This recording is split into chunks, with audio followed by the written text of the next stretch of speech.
Okey, hari ni aku dah habis syukur ni. Daripada mana, Beh? Kota Baru. Dia kata baru. Cari ke apa hari ni? Cari katil daripada Deka. Daripada ke? Lagu mana hati tu, Beh?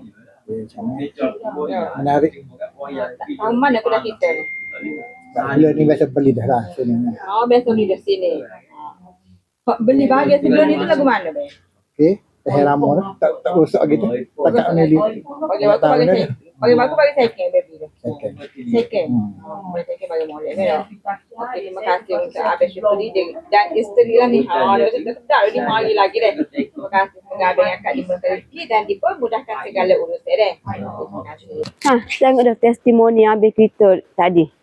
Kalau si awak nak cari perabot terpakai dan baru, boleh terus walk in ke MM Perbacu ataupun kontak saja nombor admin. Abang kita yang tadi, besok dah beli sini, besok beli barang terpakai sampai law ni boleh guna esok. Mari dah ke mana tu? MM Perbacu. Jumpa kita orang sini, bye-bye lah.